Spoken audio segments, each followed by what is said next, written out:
Good evening. We are back. So what we are doing something different. We are combining our programming. So JADASA live streaming is on various social media platforms and Blog Talk Radio together with eLation's radio station here in St. Louis, Missouri. We are again on multiple platforms with one message, and that message is to eradicate abuse. I am your host, Cynthia R. Bennett, and here on the JADASA Live podcast, we talk about issues dealing with domestic abuse and neglect in the community. Our platform is used to raise awareness, provide resources, and offer hope through educating, edifying, and encouraging. I want to thank our viewers, our online viewers and our Blog Talk viewers both for listening in, and ask that if this podcast, this online streaming in any kind of way helps you, assist you, your family, your friends, or associates, the JADASA organization is asking you to donate into this much needed cause for victims and their children. You can do this by going to our website at www.jadasa.org and hit the donate button, or you can go to the PayPal Me and put our name in, JADASA.org, one word, or you can cash app us at $JADASA STL. Your donations are fully deductible.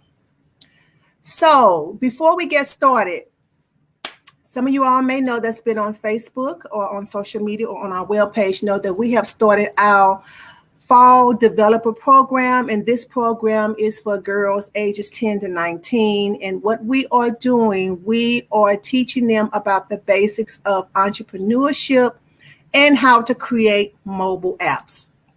And in this program, we also have a sister circle or a girl circle. And we talk about social issues that our teenagers go through, peer pressure. We talk about attitudes. We talk about etiquette. We talk about our behaviors, because we know that we have to utilize social skills in whatever area we go to, whether it's in education or in the corporate America field. We want our girls to be successful. Now, space is limited.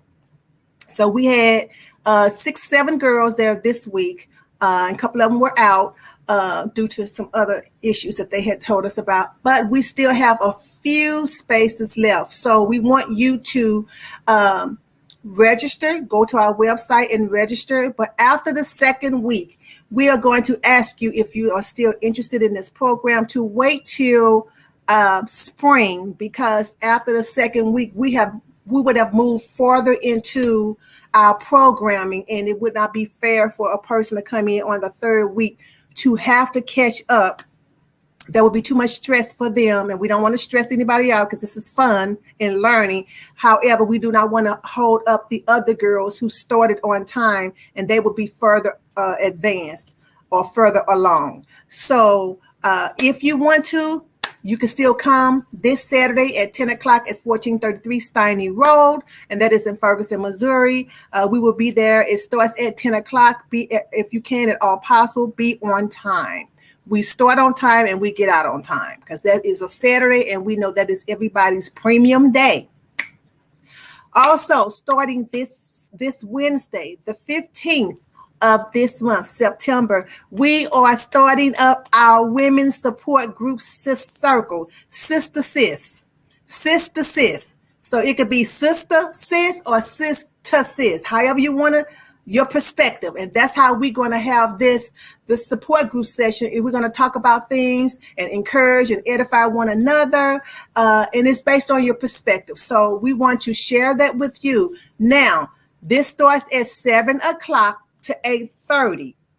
This is a closed group circle, meaning you have to register by emailing at info@jadasa.org or calling that 1-800-292-2145 number, or you can go to our website, because we will put your name on the list, and when you come to the door, we will confirm that you are who you say you are.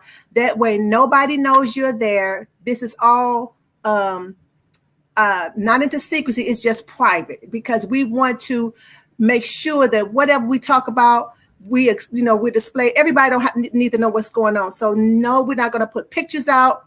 We're not going to do any of those things, because this is a closed group circle, but we are there to help and encourage one another. If you know anybody, please register before 7 o'clock, September the 15th, to be a part of the Sister Sis Circle.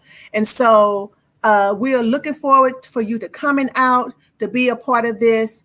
So again, we have the developer program that is on Saturdays, and then we have the Sister Sis closed group circle that is starting this Wednesday, and this will be every Wednesday at 7 o'clock. And I have a surprise for the second session, which is next week, and I'll talk about that next week. Also, many of you know that we have a couple of other items. October is a very, very, very, very busy month for JADASA. October is Domestic Violence Awareness Month. So we are doing a lot of things during this month. We do stuff around the year, but we are really focusing on October to bring awareness, to bring resources, to celebrate those survivors who have went through such a horrific ordeal, but you survived it, you made it. But then we also want to memorialize those the taken. We're not going to forget it. We're not going to forget you. And so we have a lot of things that's going on during this time. So on October 3rd, many of you know the church I attend, they have partnered with JADASA Faith Miracle Temple Church, giving a shout out to Bishop Larry James Baylor and Marlon T. Baylor for getting behind JADASA in our efforts in the community, because they care about the community as well. The church is the beacon, y'all. Whether you believe it or go to church or not, it's still a beacon in the community.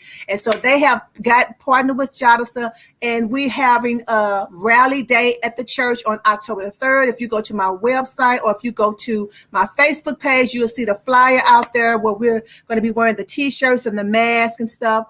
Also, October the 8th, we have game night. That's a Friday, October 8th. It's going to be online game night, Zoom, trivia, scavenger hunt. We're going to have music. We got the sponsors. You're going to see all the sponsors that supported JADASA. You can win cash prizes. Everything is online in the comfort of your home. The tickets are $30. What does $30 do? Let me tell you what $30 will do. $30 will pay for a meal from a mother and her 2 kids. $30 will buy a one-way bus or a plane ticket to escape, for the survivor to escape their abuser. We could send them to somewhere within 4 hours away from St. Louis within that $30. $30 can buy a bag of diapers and a can of formula for a mother who has a young child or a baby or infant that is escaping. $30 can buy toiletry items, things that women need every day. We've talked about that before. So even though the tickets are $30, you're having fun, but that $30 can go a long way to somebody who is going through what they're going through. So after this podcast, I want you to head on over to our website and be a part of the community efforts that is going on for you, for me, for our family, our friends, and for our community. Okay, so got that out the way, the housekeeping. I'm glad to be back. It's been a couple of weeks, been trying to combine some things to redeem time and to be better with time management. So let's get started tonight. So tonight I was reading an article, and I want to discuss some things. I was looking at this one domestic violence program, and they was talking about where did it start? Where did all of this start? And what they were talking about is, even though a person has been abused and going through this domestic, it starts somewhere. And so this particular domestic violence program came up, and they said that understanding generational roots to trauma, or understanding generational roots of trauma, is key. So, that piqued my interest, because we always say a person that abuses, they either been abused before or they've been into an abusive household.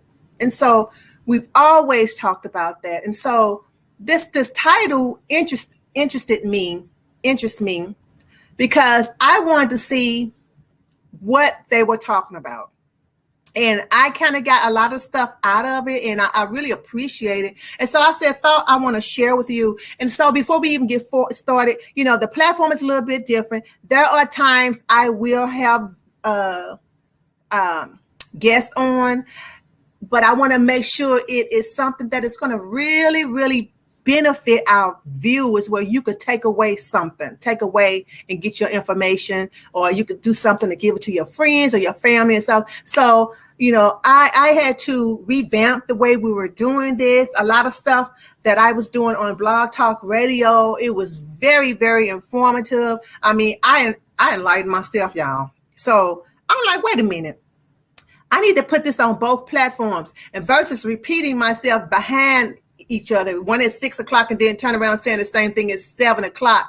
I just didn't want to do that, because to me, just doing it back to back, it made it feel like it was rehearsed. It didn't feel like it was heartfelt to me. That's just me. And so I did not want to say, okay, I'm going to talk about this at 7 o'clock and then talk about it again at 7 o'clock, 6 o'clock, or vice versa, 6 and 7.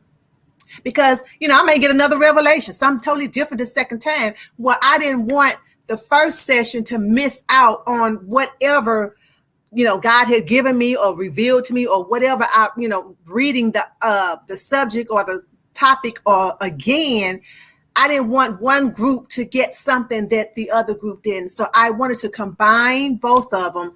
That way, whatever any revealings I get, everybody will hear it, and it would be recorded on multiple platforms. So I hope that makes sense to you all. I thought it makes sense to me as well. So we were talking about this particular young lady, and first thing she came out her mouth, she said he, meaning her father, busted her mom's teeth out with a rifle. And she was saying when she remembers seeing this, those was her first memories of domestic violence. So she said, I was born into domestic violence. And so now, this was years ago, because this woman is now 50 years old, okay? And upon when she was growing up, she found out that even though she grew up in a domestic violence household, and her father had, knocked her mom's teeth out with the butt of the rifle, she said later on, she found out that her father had been abused and he was beaten as a child. And so what she was saying is he was repeating what he had learned. And so because she came out of that type of household, that was ingrained in her, that was dad. And, she saw dad do that to mom. And so what it is, she ended up getting into that same type of relationship. Where she fell in love, in a relationship, and she experienced the same type of abusive behaviors herself. And so the article said experiencing intergenerational violence and abuse in the family can cause trauma for a person, and they end up reliving that circumstance. So I said, okay, yeah, I can see what they're saying. I can kind of see intergenerational breeding over from one generation when you're living in something, because really most times we always say abusers abuse, and then those that are abused were abused. So it makes sense. And then they were saying that the root of the trauma that dates back generation, when trauma dates back generations and generationals and stuff, mental health experts, and I'm not a mental health expert. I read and I listen, but, I've been around people who've been abused in all shape, forms of fashion to kind of, put the two click together and stuff. But the mental health experts have defined that historical trauma is cumulative, emotional and psychological wounding. That means it's compounded, it's packed on top of each other, it accumulates. Emotional, Historical trauma is stuff that just packed on, packed on, packed on, packed on, and it's a wounding. And I always talk about, it's okay when we have scars, but we don't want to talk from our wounds. We could talk from your scars, but not from your wounds, because when you're talking from your wounds, there's hurt. And, what we always say, hurting people hurt people. And so they were saying this is just a cumulative effort of emotional and psychological wounding that a person has dealt with from history, like mama and grandmama. And, have you ever seen a family where grandfather was alcoholic and abusive, and daddy was an alcoholic and abusive, and then the son, that's historical trauma. Something has happened and it just compounded and built on top of one another where it wasn't dealt with. But it said over the lifespan and across generations, it causes traumatic experiences. So they were saying witnessing or being directly involved in violent struggles carries risk. And it does, both physical and psychological. And it can be, it can be passed on from one generation to the next if it's not dealt with. Again, we go back to that all the time. Most abusers have been abused in some shape, form, or fashion when they was growing up. So that was ingrained in them. Now I am not going to sit here and give nobody a pass. So I'm just reading from this article. I understand we're just talking about how to go back to think about where stuff comes from, where it derived from. Everything derives from something. And so I just want us, if we're going to always talk about community, we're going to talk about healing, we're going to talk about eradicating abuse, we have to talk about it from every perspective, from every end, to try to get a handle on this thing, because this thing is diabolical. This thing didn't just come around in the last 100 years, 200 years, not even thousands years. This thing goes all the way back into the Bible days. For our Bible readers, all you got to do is go back to the Bible days, look at Tamar and some of those others and stuff. This stuff has been going on for thousands of years. So it's nothing new. But they said, unfortunately, the losses that continue today, when you constantly struggle and witness and being directly or indirectly involved in violent struggles, even just being in a household and listening to all that screaming and anger and hostility and stuff, it carries risk, that passes on. And unfortunately, these losses and these risks continue even today. Loss of relationships, you wonder why you're not in a successful relationship, or the relationship was south. You thought, you had somebody that was really going to be for the long haul, and it wasn't. Loss of a job, not understanding why you can't keep a job, or why you having certain issues you can't follow, or whatever. Loss of dreams, goals, hope, admirations, all those things. Because when you have trauma and it's not dealt with, it often displays itself in other areas. And so the other responses to intergenerational traumas can also include substance abuse, because you're trying to drown it out. You're not trying to deal with it. It could be depression, anxiety, low self-esteem, anger, and in some forms, suicidal thinking. Now, since I just mentioned that, I also think I just throw this part in here. We also are having an event that's coming up. It's October the 9th. We already have the flyer done. We're just going to wait to put the flyer out Sunday. It's October the 9th, and it is a community panel. And we have some phenomenal women that's going to be on this panel. And you have to register through Eventbrite. This is free. Donations are required when you get there, or donations are not required. Donations are encouraged when you get there. But it's food, comedy, we have live music, but we have a wonderful slew of panelists that's going to be there. All of these ladies are business owners or founders of some community organization. So we got the head folks, the head honchos that's going to be there. So you be looking out for this flyer, because again, the seats are limited. They're free, but we are encouraging donations when you get there after you eat your plate and go through the entire evening. It's going to be something nice. I just want to put it out there. It is called Stepping Into Your Great. So I want you to be looking out for that flyer, because this is going to be something that is so life-changing. It's just, I just can't even explain it. The person that brought it to me, they just partnered with JADASA. JADASA's tagging along with them, really. So to get back to this anger and this suicidal thinking, we talked about this 24-year-old survivor. And this person had a history of depression and post-traumatic stress disorder, which is called PTSD.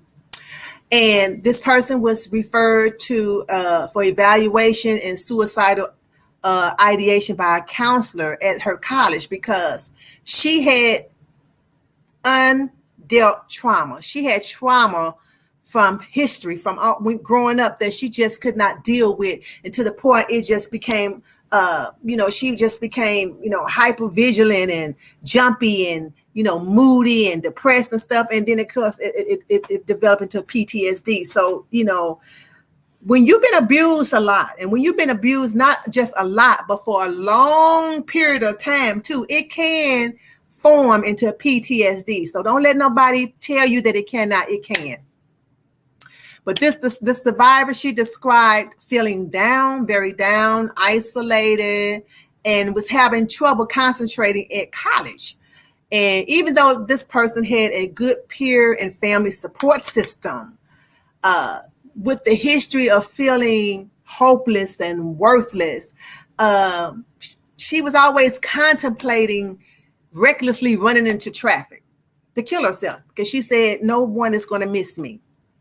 So because she had all this undealt trauma, that this historical trauma growing up in this, whatever she witnessed.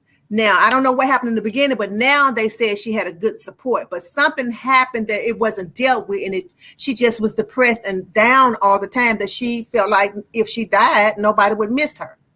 And so we have to deal with trauma. We have to go back to the root, because even though that was the topical, the helplessness, the hopelessness, and wanting to commit suicide, that's topical.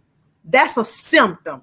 So we need to try to go back to find out the root, even in our own families, our friends, our communities, our neighbors, our associates. When we know somebody's going through some kind of a form of abuse or neglect, whether it's the person that is the perpetrator or the survivor, we need to look and go back to the root. Now, if it's the perpetrator, if they got to be going to jail, yeah, go to jail or do something, because I'm not for that at all, not for it at all. And so studies show that there are factors that put people at risk for mental health problems.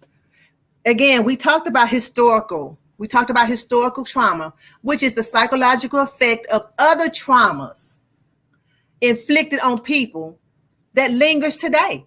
Stuff that happened when you was a kid and you still dealing with today. Stuff that happened when Big Mama and Grandmama and Uncle Pookie and all these folks, stuff that happened and we didn't deal with it. We didn't confront it. Let's just be honest. Some stuff we went through, we swept it under the rug. What goes on what goes on in the house stays in the house is of the devil. Open your mouth and tell somebody. Because when the people do wrong and they abuse you, they thrive in darkness. They thrive in secrecy, and they thrive in fear. They want to keep you in fear that you can keep it in a secret, and they can remain in darkness. Open your mouth and tell somebody. If you're afraid to tell mama or your sister or something, you feel like, some people you tell, they may catch a case. So tell somebody that may be a little lightheaded, but you share. So people that strives to confront trauma by learning and identifying and reconnecting through spiritual practice and culture, assist with a healing journey. But then we deal with something else, discrimination, and that can hinder too. For example, if you have an open scab, you hurt yourself, it was a wound. You have an open scab that won't heal. it just stays there. No matter what you do, it won't heal. But you are constantly putting alcohol on it, and you're addressing the wound with bandages. And it does nothing. It's still there. The wound is still there. It has not healed. It does nothing because the cause of it hasn't been determined. You're just dressing the wound. You're dressing the symptom. Why? Because it hasn't healed. So that means it's something else on the inside that's causing it. Okay, if it's diabetes, what if it is diabetes? Because those are one of the symptoms, or those are one of the things they say when you're dealing with diabetics. It's when they have wounds or scars and stuff like that, it's hard for it to heal. Okay, well, if you're not treating the diabetes, then you're not treating the wound. The wound is a result of something else. So if you treat the diabetes, the wound will heal. But if you don't go to the root of the issue, you're just putting Band-Aid on top of that wound that's still there. You're just covering it up. And that's what some of us do when it's undealt trauma. We are covering things up instead of just going back and trying to deal with issues. So what we have to do, look at it from the context where it came from. Why? What was it? Was it the rape? Was it a molestation? Was it a death? Was it an abuse from a parent or an uncle or a friend or a sibling? We're getting that too, sibling abuse. When they was kids and, they abused you and it was rough on you, I don't know. I think about some of the stuff and I'm like, wait a minute, I came from a family of 9 and I was kind of spoiled, but just to hear other people and I'm thinking, well, some things we didn't even know it was abuse. It was just, toughening up, tough love or whatever we want to call it. But some things went over and above and went beyond the tough love, where a person is really having issues with that relative as they grow on. Why? Because they never addressed it. They never told that person how they feel. They may have gone on with their life thinking nothing of it, but you're still harboring unresentment. You're still harboring hurt and trauma because whatever it did, it affected you and it traumatized you. And now you can't even function around that person when that person comes to the next family reunion. You got a problem with it. You don't even want to be in the same room with them because there was trauma that wasn't dealt with. And so we have to address the trauma by going to the root. I agree wholeheartedly with that article. And so the intergenerational trauma is historical trauma that's been happening years and years and years. That's historical. But then when it goes from one generation to the next, grandfather, daddy, the son, then the grandbaby, that's intergenerational trauma. If everybody haven't been abused, great grandmama been abused, now grandmama been abused, now mama been abused, now the daughter being abused. Okay, that's trauma, historical trauma, but now it has crossed over to intergenerational because it's going from generation to generation to generation.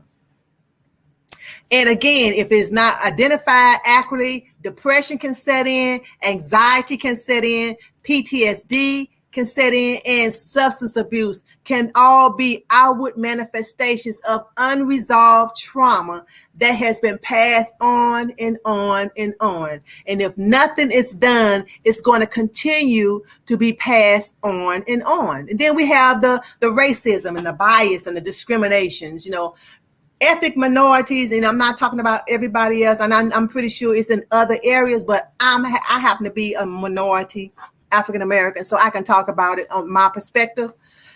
Often have experienced negative social factors, such as bias and discrimination, that contribute to trauma as well. Some movies I watched from slavery days or back in the old, it makes me cringe because I just can't deal with it, and I thought about even my father's passed and gone on, bless him. That was that was the love. That was the love of my life before my husband, after Jesus, before my husband. That man right there he loved his family. My dad was always there for all his children and my mother. But I'm gonna tell you, I cringed because I saw my father as a giant of a man. Even though he was 5'6", he was a giant of a man. And I will never forget, I am almost 55 years old, and I think I was like 10. And I remember this, and it just makes me cringe and I'm talking about racism and racial bias and discrimination, how that trauma can affect you. Because I have a problem with kids. No, you're not going to disrespect. I will never forget this little boy, Caucasian little boy, got to be maybe 9 or 10, my age. Call my daddy Luther. Hold up. What did he say? No, that's Mr. Loud to you. I was so offended because of the racial bias and discrimination. And of course, we all know, I don't even have to go replay that, what happened. But just listening to that and watching movies and stuff, and they calling them by their first name, and here you is, you a little pipsqueak, and that bothers me. So this can contribute to trauma. With safe housing, quality of education, gainful employment, most minorities have to have 2 and 3 degrees and more experience than the average person to get the same thing they got. Most. And so this is something, we've experienced, and a lot of people, I'm not just saying African Americans, but other minorities, I'm sure, have experienced this type of racial bias as well.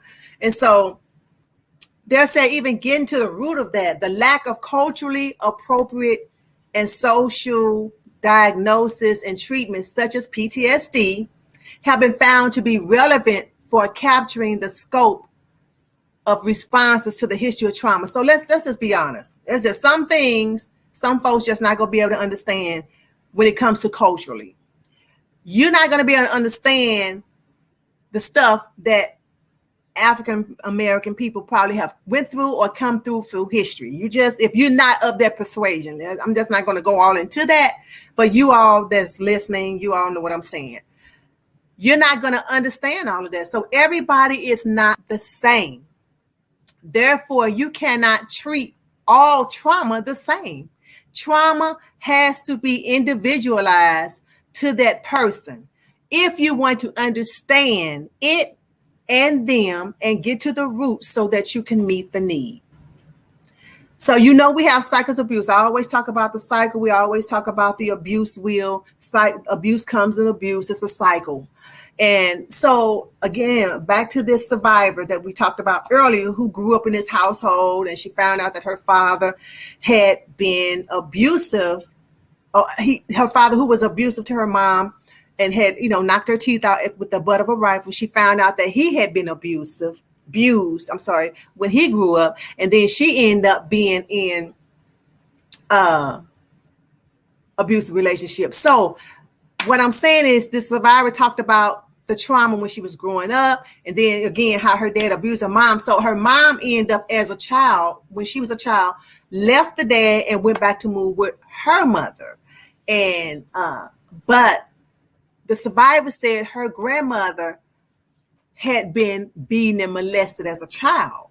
And so the survivor later said that she was cruel because she would get locked in a back room in the dark, being denied food, because her grandmother was inflicting the pain on the granddaughter, what she had went through as a child. See what I'm saying?